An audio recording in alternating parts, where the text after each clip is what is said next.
Muy buenos días y bienvenidos de nuevo a Multiverse Budokai. Animaster a estas alturas ya es sinónimo de test de color. Hoy veremos el plano 24 del opening, en el que aparecen algunos personajes extra de Multiverse huyendo de Raditz en su forma Ozaru. Así que tras esta presentación, ¡vamos con el coloreado de Animaster!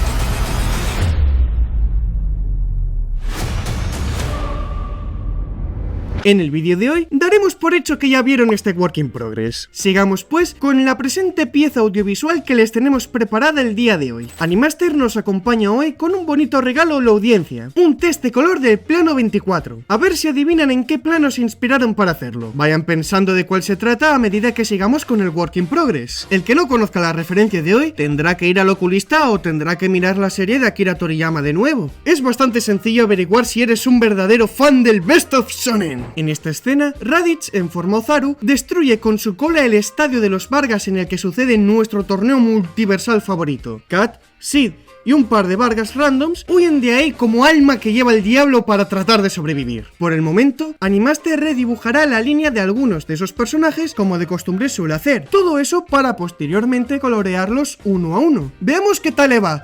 ¿Qué tarea estás realizando? Me estoy dedicando a hacer el test de color del plano 24. Básicamente es una clara referencia al opening clásico de DB. En este caso, en vez de ser el Ozaru de Goku, es el Ozaru de Raditz de Multiverse. Y en vez de destruirse el Palacio de Pilaf, pues en este caso se destruye el estadio de Multiverse. Que por cierto, ese estadio lo hemos destruido con las físicas típicas de programa de 3D, en este caso Blender. Que por cierto, la destrucción de ese estadio vino de la mano de Botas Barrios, que es un artista nuestro del equipo de 3D, que aunque no haya grabado la pantalla, lo veremos igual. ¿Cuánto tiempo te tomó hacer la tarea?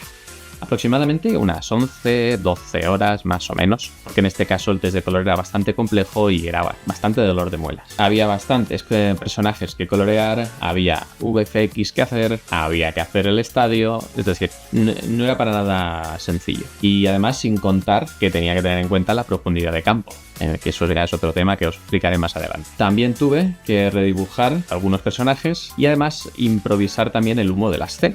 Es decir, que había muchos elementos, muchas cosas que hacer y al final acabé bastante un poco hasta las narices de este test de color, si os soy honesto. Pues si tú estás hasta las narices, imagínate nosotros. Pero si me centro en lo que comentas del plano, es cierto que debe ser un dolor de cabeza tener que sombrear todos esos personajes y además tener en cuenta la distancia, el humo, el estadio y demás cosas que se incluyen en este plano repleto de acción. Está claro que el opening tiene planos un tanto complejos y dinámicos. Esperemos que los episodios sean más tranquilos de trabajar. Sobre todo lo digo ya pensando de cara a tu salud mental, Animaster. Un día de estos te acabará saliendo humo de esa cabezota que me traes. Por el momento, toquemos madera para que tal cosa no suceda. No queremos que un día de estos te explote el coco y Funimotion se llene de tus sesos por todas las paredes. Que luego habrá que limpiarlo y no quiero ser yo el que tenga que fregarlo. Las vacaciones son una buena solución para ello. ¿Te lo has planteado algún día? Piensa en ello.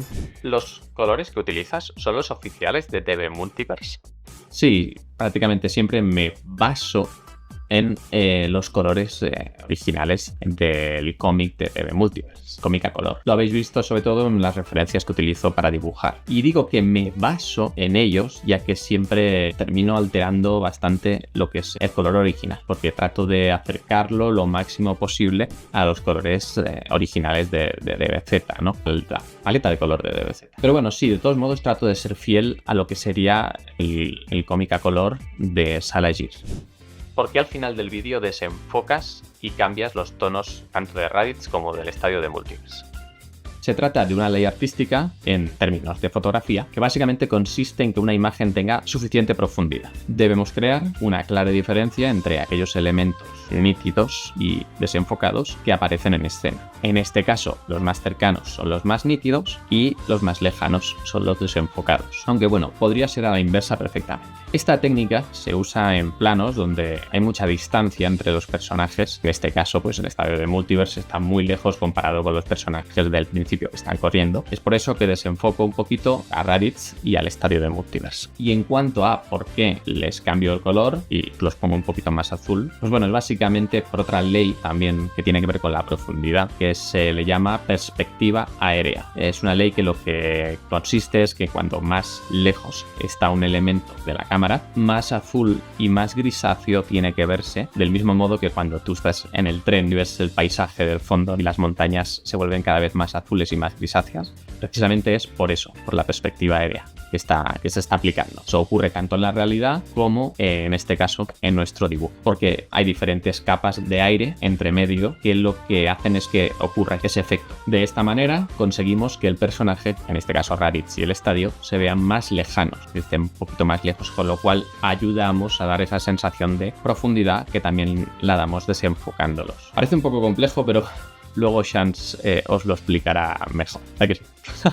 Mucha fe tienes en mí, Animaster. Por suerte soy un hombre de recursos y armas tomar. Me las apañaré. Será tan sencillo como escribir en Google profundidad de campo y perspectiva aérea. Y podré copipastear la explicación para nuestra audiencia. Veamos lo que encuentro. Profundidad de campo, por definición, es la distancia entre el punto nítido enfocado más cercano y el punto nítido enfocado más lejano dentro del encuadre de una fotografía. Es decir, la zona que vemos más enfocada o nítida de una imagen en contraste con otras zonas más desenfocadas. Una imagen donde vemos todo o casi todo enfocado tiene una profundidad de campo grande. Si por el contrario, solo una pequeña parte de la escena se ve nítida en contraste con el resto desenfocado, se trata de una fotografía con una profundidad de campo pequeña o con poca profundidad de campo. Veas el ejemplo de estas dos reglas. Esto es lo que se conoce también como enfoque selectivo. Eliges justo lo que quieres enfocar para darle protagonismo y al resto lo desenfocas. Como en el caso de esta pinza de tender ropa. Hasta aquí claro, ¿verdad? Supongo que la profundidad de campo se ha entendido bien. Vamos pues con la perspectiva aérea o también llamada perspectiva atmosférica. Se trata del método con el cual se produce una sensación de profundidad en una pintura al imitar el efecto de espacio que hace que los objetos se vean más pálidos, azules y nebulosos o menos distinguibles a distancia media y lejana. Leonardo da Vinci descubrió que el polvo y la humedad en el ambiente causaban la dispersión de la luminosidad, siendo la luz de longitud de onda corta, azul, más diseminada y la luz de longitud de onda larga,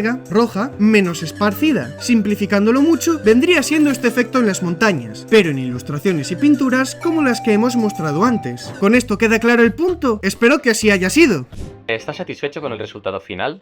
Pues la verdad es que era un plano bastante complejo en este caso y hay cosas que yo sé que se podrían mejorar. Pero bueno, tampoco esperaba hacer este trabajo perfecto. Bueno, ya sabía la complejidad que conllevaba hacer el test de color de este plano. Y bueno, como era un plano complicado, pues me doy un poquito de margen de cometer algún que otro error. Pero bueno, como corre prisa el tema de los test de color, prefería terminarlo. Y como también fue un dolor de huevos para mí, digo, bueno, pues al menos lo dejo ya ni que sea terminado. Aunque no esté perfecto como a mí me gustaría que estuviera, ¿no? Pero bueno, como dice Geralt, un artista siempre trata de pensar que lo podría hacer mejor.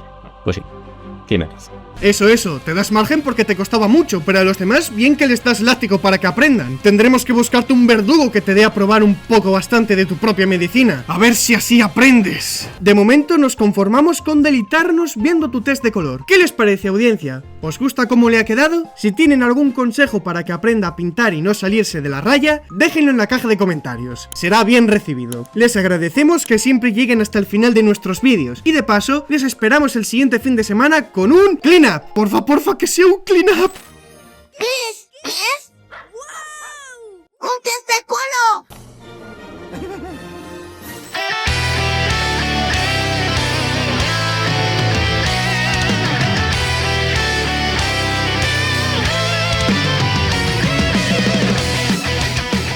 Gracias una vez más por ver el vídeo.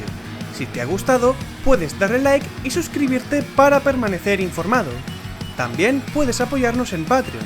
De esta manera ayudarías mucho al proyecto. Sin más que decir, hasta la próxima.